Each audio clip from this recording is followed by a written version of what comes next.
All right, guys, so here we go. It is looking essentially inevitable at this point that the United States of America is going to do either a full-blown invasion or some form of a regime change operation against Venezuela in the immediate future. So this was Donald Trump just a couple of days ago on November 29th. He tweets out, "To all airlines, pilots, drug dealers, and human traffickers, please consider the airspace above and surrounding Venezuela to be closed in its entirety. Thank you for your attention on this matter." So to be clear, this is an act of war, right? To essentially threaten to enforce a no-fly zone over a foreign country is an act of war. If any other country were to try to do that to the United States, we would consider it to be one. So that's exactly what this is. Now, we get an explanation, sort of, from Donald Trump on what exactly he means by this. So on Air Force One, a reporter asked him, "Can you tell us why the airspace over Venezuela should be considered closed?" And he said, "Because we consider Venezuela not to be a very friendly country." So are we gearing up for an invasion of Venezuela because they're not so nice to us? That's the line of logic? The reporter then goes, "Does your warning mean that an airstrike is imminent, or should we not read it that way?" And he says, "Don't read anything into it. So just don't worry about it. We're enforcing a no-fly zone. We're shutting down the airspace of a foreign country, and don't worry about it. Why do you have any questions about this? Why would you infer that anything could possibly be coming as a result or as a follow-up to us closing the airspace of a foreign country? Why would you even have a question about that? Right? We've blown up dozens and dozens of people off the coast of Venezuela. We've positioned dozens of military warships off the coast of Venezuela, and now we're shutting down the airspace, but don't think about it. Just don't think about it, apparently, is the logic we're supposed to be using right now. Now, on the other hand, we do have some people, like GOP Representative Maria Salazar, who make it very explicitly clear what all of this is about. Right? Because we hear different arguments. Maybe it's Venezuela is, or Maduro is a narco-terrorist trafficker who's flooding the United States with fentanyl and it's killing hundreds of thousands of Americans, which, by the way, is not true. But there's that line of logic. And then there's also he's a human rights violator and he rigged elections, as if the United States isn't allied with a vast majority of the world's dictatorships. But there's that line of logic. And then there's also people like Salazar, who just say the quiet part out loud and say, no, we just want their oil. Just give us their oil. That's what this is actually about. So let's go ahead and watch the first of many clips from Salazar as she's been going around and doing the media tours on this. Because Maduro is the head of a transnational criminal organization. Yeah. Maduro is not the legitimate president of the country. So we're not invading a sovereign country that has a free and fair elected democratic president. No, this guy is a thug. Yeah. And he's good friends with Hezbollah. They are giving uranium to Hamas and to Right. Iran and to... They are giving uranium to Hamas and to Iran, and they're also backing Hezbollah. And also, he's illegitimate because he lost the last election. And also, he's a narco-terrorist drug trafficker. Just throwing shit at the wall to see if anything sticks. Let's just throw out as many scary-sounding buzzwords in order to try to justify what is the actual reason why we're doing this, as she continues to explain. North Korea and to Cuba and to Nicaragua. Come on, it's time for the United States to do what we need to do. And thank God that Trump is doing it. And I'm telling you that these people, the Venezuelans, have the largest reserves of oil in the world, more than Saudi Arabia. We're talking about this is going to be a windfall for us when it comes to fossil fuels. Well, and again, It will be a windfall for us when it comes to fossil fuels. So again, like, she sets it up there by throwing out the buzzwords of uranium and Hamas and Iran and North Korea and narco-terrorism and drug trafficking and illegitimacy and rigged elections and human rights violations, and he's unpopular. And also, there's trillions of dollars in oil that's in it for us. Like, I wonder which one of those is the actual reason why we would be doing this. Because again, we are very close friends with some pretty egregious human rights violators, namely Saudi Arabia, Israel, Pakistan. We could go down a list of plenty of countries around the world that have horrendous human rights records, who rig elections or don't have elections whatsoever, we're very close friends with. So there's no argument that this is about freedom and democracy and human rights. The United States of America does not give a single solitary shit about protecting any of those things. Okay, that's not what this is about. And it's also not about drug trafficking. Let's be real. A vast majority of illicit drugs that come to the United States, they're not coming on fucking small shipping boats off the coast of Venezuela, right? Most of the fentanyl, in fact, all of the fentanyl that comes into the United States, it's not coming from Venezuela. So it's not about that. It's not about the freedom, the democracy, the human rights, the elections, whatever else. It's not about that. It's about the third thing that you just mentioned there, the oil, right? And she goes on again on this massive media tour where she just says this over and over again. The next clip on Fox News, she says, American oil companies will be operating in Venezuela for the next 100 years. Let's go ahead and watch this short little clip. Not going to be hard. 80% of the Venezuelans voted for the opposition. You have 8 million Venezuelans in exile. We're talking about the largest reserves of oil in the world that will be doing business with the American oil companies. And that is something that I have made very sure that they understand. American companies in Venezuela for the next 100 years. I mean, it's truly, as this poster points out here, some demonic shit. I mean, on two different fronts here. Number one, she says at the top that this is going to be easy, right? It's not going to be hard. Okay, you're right in the sense that if the United States wanted to do a full-blown invasion of Venezuela, we could probably pretty easily topple Maduro.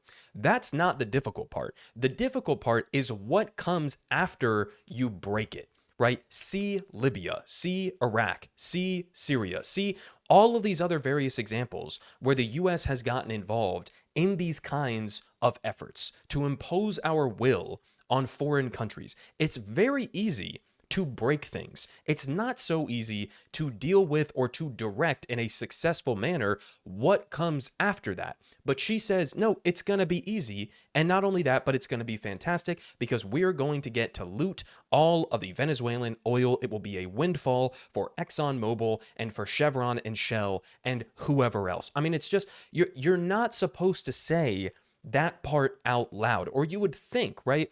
At least with the run up to the Iraq war, they tried to peddle some sort of a lie that they conjured up about weapons of mass destruction and connecting Saddam Hussein to 9/11, etc. Like they tried to come up with some sort of a justification that people could plausibly get behind and believe in order to justify invading Iraq.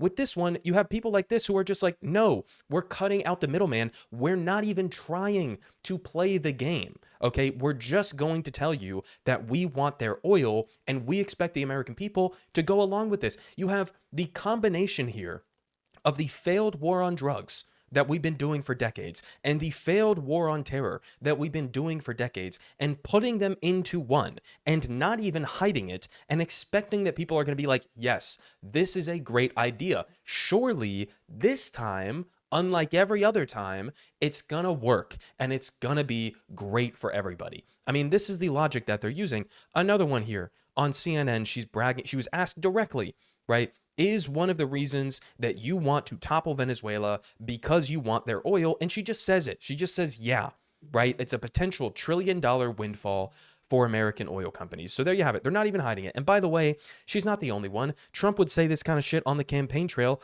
all the time. This is him after he, his first term, and then he was campaigning again in North Carolina. This is what he said about it. How about we're buying oil from Venezuela? When I left, Venezuela was ready to collapse. We would have taken it over. We would have gotten all that oil. It would have been right next door. Okay, so I mean, again, to all those people out there who have tried to make the case in the past that Trump, is this grand anti-war, crusader or something, he just never was. He never was. He increased drone strikes in his first presidency. He bombed numerous countries. He tried to do regime change in Venezuela in his first term as well. Like, he talked about on the campaign trail going after Iran, going after Venezuela. Once he took office, now he's threatening Canada and Panama and Greenland and, bombing Iran and their nuclear facilities. This has never been an anti-war president in any sense of the imagination. Okay, so there he was on the campaign trail in North Carolina, just saying it. Just saying it. Now, we also have this article here. Trump's focus on drug war means big business for defense startups. They say drones, sensors, and AI platforms developed for other threats are being rebranded as tools for the fight against narco-terrorism. We also have Lindsey Graham getting into this, celebrating this sort of like his wet dream scenario. He says, I very much appreciate and respect the determination by Trump to deal with the drug caliphate. The drug caliphate is what he's calling it. Countries that inhabit our backyard, chief among them, Venezuela. For over a decade, Maduro has controlled a narco-terrorist state that is poisoning America, and he has created alliances with international terrorists like Hezbollah. He is an illegitimate leader who has been indicted for drug trafficking in U.S. courts and maintains control of Venezuela by a reign of terror, and he goes on to praise him even further. So one final thing here, because apparently the story is changing once again. Venezuela has become a major launch pad for huge volumes of cocaine shipped to West Africa, where jihadists are then helping to traffic it to Europe in record quantities. So listen, I mean, this is going to be a great thing if you are either an oil company or you're part of the military industrial complex or you're a neocon freak like Lindsey Graham. This is going to be great for you. It's not going to be great for anybody else. And in the meantime, as all of these entities are celebrating and preparing to cash out on this, you have stories like this dropping from the Wall Street Journal trying, I guess, to make the positive case for overthrowing Venezuela by saying that Venezuela is trafficking cocaine to West Africa, and then West African jihadists are trafficking that cocaine to Europe, and so therefore the United States should overthrow Maduro. Like what part of this equation is adding up? Right? They're shipping it to Africa, and then Africa is shipping it to Europe. Therefore, the United States needs to do this. We need to topple another government. We need to destabilize South America. That's our job to do because they're trafficking drugs to Europe in an indirect way. Like, what the fuck does this have to do with us? What kind of argument is this? I mean, it's just insane. Again, the story is changing every single day. We have another one here. On Fox News, they're saying it's actually about getting Russia, China, and Iran out of the Western Hemisphere. So again, it's like, well, pick a story, right? Pick a story. The thing I appreciate about Salazar is she says the honest part out loud. She says, yeah, it's about the oil. But then from all of these other entities, from Trump, from Hegseth, from Rubio, from Fox News, from all of these different entities, we have claims that it's about narco-terrorism and drug trafficking to the United States, or it's about freedom and democracy and human rights, or it's about getting Russia and China and Iranian influence out of the Western Hemisphere, or it's apparently about drug trafficking to Europe. Like, which is it? You got to at least pick a story and stick to it. They can't even do that.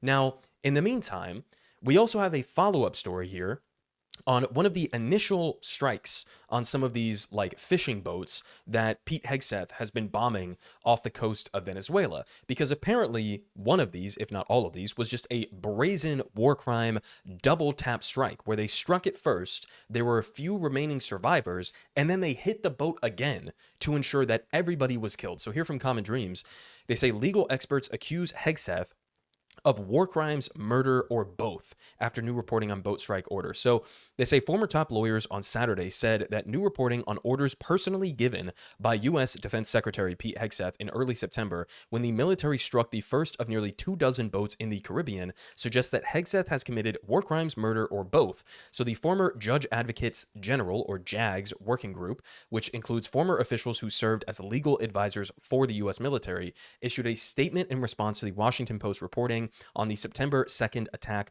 on a boat in the Caribbean, the first strike on a vessel in an ongoing operation that the Trump administration has claimed is aimed at stopping drug trafficking. Again, keep in mind, these boats that we're striking are not even physically capable of making it to the United States. Okay, that's what we're talking about here. We also have other previous reporting that some of the people that they killed were indeed just random fishermen, and they've provided absolutely no evidence whatsoever that these people are trafficking drugs in these boats, or that they have drugs on these boats, nor that they're trafficking them to the United States, nor that there's any sort of indication you would have to murder everybody on board in order to handle this kind of an operation, even if they were coming to the United States. But they continue here. They say that the Washington Post reported for the first time on the directive that Hegseth gave to special operations commanders, as intelligence analysts reported that their surveillance confirmed the 11 people on board the boat were carrying drugs to the United States, an alleged crime that in the past and in accordance with international law would have prompted U.S. agencies to intercept the vessel, confiscate any illegal substances that were found, and arrest those on board. Right. This is what international law and U.S. law would call for. If you suspect that there may be some illicit substance on a boat that you think might be coming to the United States, then fine, intercept the boat and arrest the people on board, check if there's any drugs, and if there are, you can go and prosecute them if you want to do it that way. Instead, they're just murdering people. I mean, as the Trump administration began its boat bombing campaign, the order Hegseth gave was to kill everybody, one of the intel analysts told the Post. After the first missile strike, the officials realized that 2 of the passengers had survived the blast, prompting a special operations commander to initiate a second strike to comply with Hegseth's order, again, to kill everybody. So, I mean, there's no other way to put it. We're just murdering people. We're just murdering dozens of people without any due process whatsoever in the Caribbean. And this is Pete Hegseth directly ordering this. Now, in the meantime, he's also posting shit like this on the timeline. I mean, this is our government here. He says, for your Christmas wish list, Franklin targets narco-terrorists with, I guess, like an AI-generated image of Franklin the turtle shooting what looks to be an RPG at a boat with sort of palm trees in the background.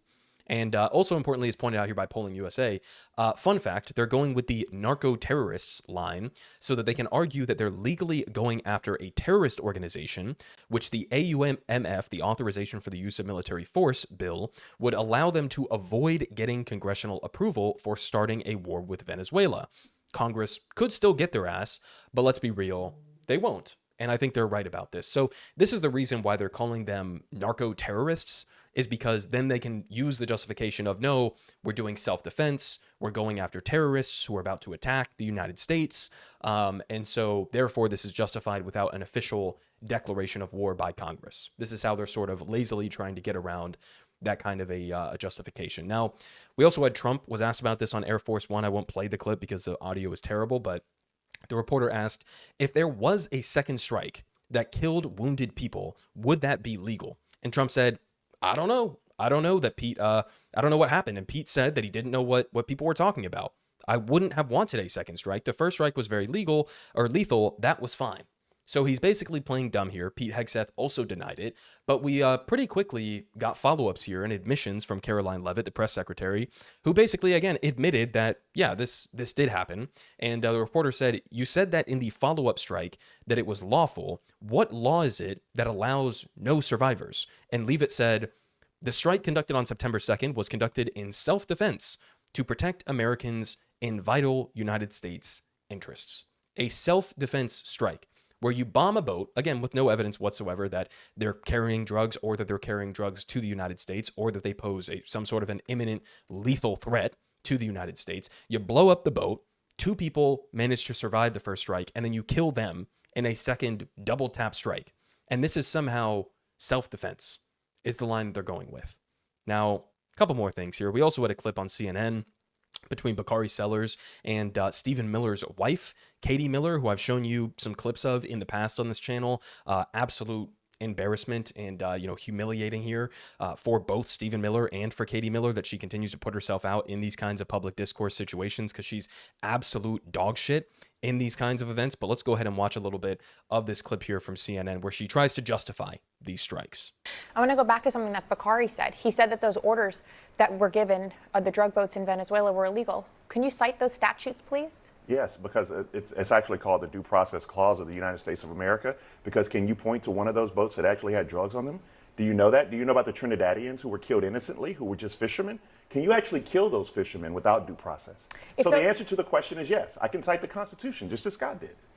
If you go and say that those were members of Al-Qaeda or ISIS coming to our shores with enough drugs or enough ammunition to kill 100,000 Americans, wouldn't you expect our commander-in-chief to take action to stop that? That's what's happening here. That is what's happened, by the way. That's what happens in every war zone, whether you go to Iraq, Afghanistan, Iran, Somalia. Go there. Let's talk about it. Give me one name of one individual that you can compare to Al-Qaeda coming through that had enough fentanyl to kill all these Americans. Can you name one? Let's go to No, what no, these no, drug no, no, votes no. are talking about, which is that we are actively ensuring that the war on drugs that we've been doing for 50 years, which has not worked It's been one so single successful. day. Yeah, right. we can agree on It hasn't been that. successful one Yeah, day. we can So agree on wouldn't that. you want our country to try something different? You talked about elections and why they're important. In 2024, President Trump won and beat Kamala Harris under stopping the war on drugs. Okay, so her line of logic there at the end is the war on drugs has been a total and complete failure for decades. Therefore, we should make it a more direct war on drugs. We should ramp up the war on drugs to be a literal war, to be a regime change war in Venezuela. That's the argument. Something has been bad for years and years and years. Therefore, let's ramp up that bad thing. Seems to be the line of logic there. And then also, as Bakari was pointing out there, it's like she just made the comparison to these boats that are allegedly carrying drugs. And he points out, rightly so, that we know for a fact that at least some of the people you've killed were just random fishermen, right? We don't know that there's any definitive evidence whatsoever that any of these people are trafficking drugs, nor that they're trafficking drugs to the United States, nor that they pose an imminent threat. But she says all of these people are essentially akin to Al-Qaeda or to ISIS, and that they're coming to the United States to kill 100,000 Americans. I mean, citation required. Like, what source are you using for this information? Are you just pulling this out of your ass? Is your source just, trust me, bro? Like, we can just murder dozens of people and I'll like give you a wink and a nod, and that should be enough for you to believe that these people are essentially ISIS coming to invade the United States of America. I mean, again, we know for a fact that these boats that they're bombing, they'd have to make like 20 stops to be able to get to the United States in the first place. And also, the fentanyl that's coming into the US, it's not coming from Venezuela, right? It's coming across the land border with Mexico for the most part, right? So none of this lines up. There is no real line of argumentation here that she's making in good faith. She's either just kind of stupid and doesn't know what the fuck she's talking about here, or you know what? I think that is it. I think that's just the explanation. She doesn't know what the fuck she's talking about here, and she's confidently parading herself around on all of these different news outlets and getting herself into debates about things that she doesn't know how to talk about. And she thinks she can just sort of wing it and throw around, again, buzzwords, Al-Qaeda, ISIS, terrorists, 100,000 dead Americans, and think that that's some sort of a cohesive argument. I mean, it's just, it's embarrassing. Now, final thing here as I wrap up this video, because as all as this is happening, with the lead up to a full-blown war in Venezuela and continued strikes in the Caribbean and all of this. We also have Trump contradicting himself just a little bit here. See if you can spot the contradiction, because he is pardoning a literal convicted drug trafficker, the former leader of Honduras. He's pardoning him. This is a guy who was convicted and sentenced to decades in prison, okay, for drug trafficking, for being the thing that Trump says Maduro is.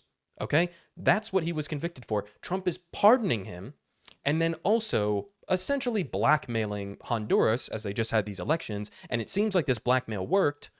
And he's saying, I'm not going to give you any money and I'm going to, potentially penalize you if you don't elect my preferred candidate. So here from Yashar Ali, he says, President Trump is directly and publicly intervening in the elections of a foreign nation and has also promised to grant a pardon to the former president of Honduras, Juan Orlando Hernandez, who is currently serving a 45-year sentence in U.S. federal prison for, among other things, participating in and profiting from a drug trafficking conspiracy that moved more than 400 tons of cocaine into the United States, street value of tens of billions of dollars. And as president, Hernandez took a country that already had a deep narco state characteristic and further centralized and institutionalized the narco state model. They say federal prosecutors showed that he took millions in bribes from cocaine traffickers, including money linked to El Chapo and the Sinaloa cartel, and used the power of his office to protect traffickers and manipulate police and military operations. And he did this in concert with his brother, Tony Hernandez, who is currently serving a life sentence in federal prison as part of what U.S. authorities described as a violent state-sponsored drug trafficking conspiracy. That's the guy who Trump is pardoning. Again, as he's saying that this is the reason we're invading Venezuela, or that we're about to do regime change in Venezuela, is because Maduro is a narco trafficker. Okay, you cannot possibly ask for a more direct contradiction here. We're gearing up for war in Venezuela because Maduro is this evil narco-terrorist trafficker, dictator. And simultaneously, I'm going to pardon a guy who literally did that on the same day. Now, at the same time this is happening, he's also truthing out or tweeting out or whatever the fuck, stuff like this. If Tito Asfura wins wins for the president of Honduras because the United States has so much confidence in him, his policies, and what he will do for the great people of Honduras, we will be very supportive. If he doesn't win, the United States will not be throwing good money after bad, because a wrong leader can only bring catastrophic results to a country, no matter which country it is. So this is the same shit that he just did in Argentina with Javier Milei. Is he saying, look, if you elect the guy that I want to be the leader of your country, then I might help you out, right? We'll give you some good deals, maybe like we did with Argentina. We'll give you billions and billions of dollars in a bailout. We'll screw over our own farmers on your behalf to stabilize your government. We will help you out if you choose the right guy. If you choose the wrong guy, the guy that I don't like, maybe the leftist, then we're going to punish you. You will be penalized, okay? We will isolate you, we will strangle you, whatever else the case may be. So just direct foreign election interference and blackmail here. Now, final thing, because Caroline Leavitt, once again, was asked about this alleged contradiction here between what he's doing in Honduras versus what he's saying about Venezuela. And she said, you're cherry picking the president's statement. This was a clear Biden over-prosecution.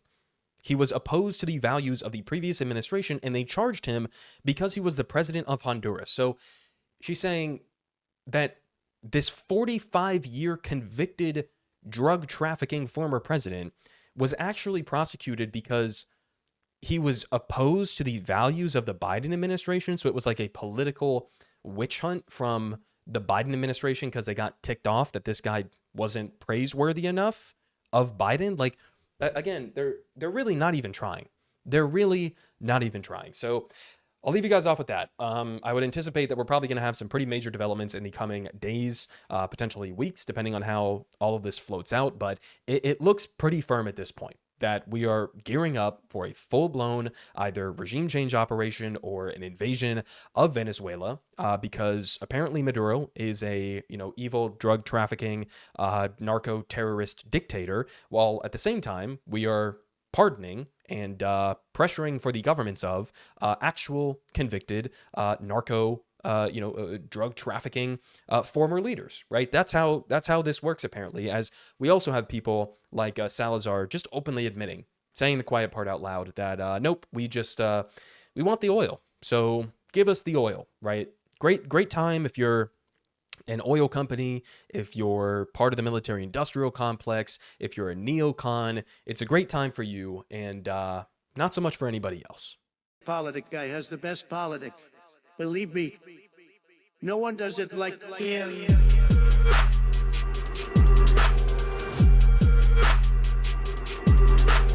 Believe me, everyone is saying